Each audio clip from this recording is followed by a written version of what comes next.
Well, I would give buying recommendations for retail real estate in Italy, but for specific product and in specific geographies.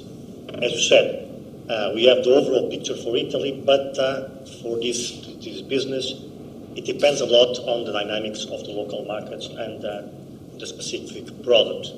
I can share with you that, for instance, last year, we had an overall picture of a sales increase in our portfolio in the north. We have really a sales increase about 2%, which was very good, but that depends on the local economies where you are integrated and the specific of the products and some exterior factors. For instance, in last year we have deregulation of opening hours, which allowed the shopping centers to open on Sundays, and that had a very positive effect on sales. And we see, I think overall, the crisis in Italy represents a unique and a great buying opportunity. The real estate continues to provide high yields compared with a low-yielding world, and I believe that for those who are prepared to move up the risk curve, this is the moment to enter. And we should never forget that the window of opportunity to invest in the bottom of the cycle is very narrow. So we believe that is the moment, but that is the moment not for all. That is the moment for well-capitalized investors with easy access to equity and debt markets. This is also a good opportunity for those who want to provide debt. Where we see opportunities, in some cases in the core product, but in some cases they are overpriced, so we must be very careful.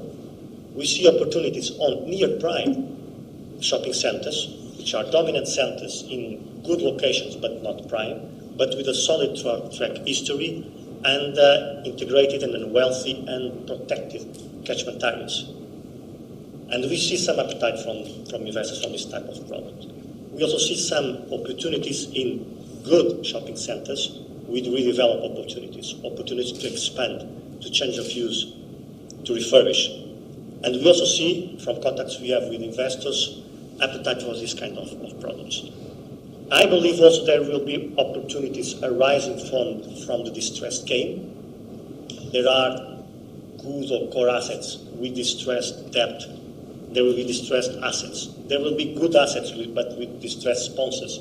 That may go to the market, and this can provide a very good opportunity. I think there will be a greater polarization between prime and secondary in terms of rents, vacancy rates, and market values.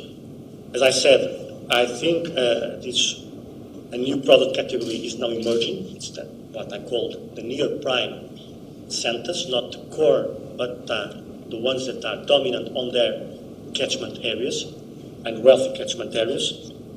I think there will be a greater number of distressed sales in the next months. New development will be very limited in retail due to financing restrictions.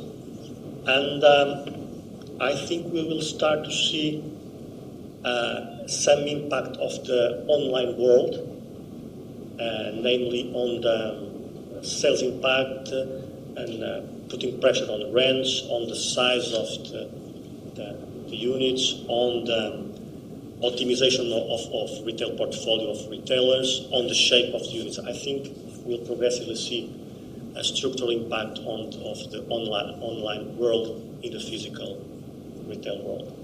And do you think that will change the occupier mix, or do you think there will just be a downturn in sales?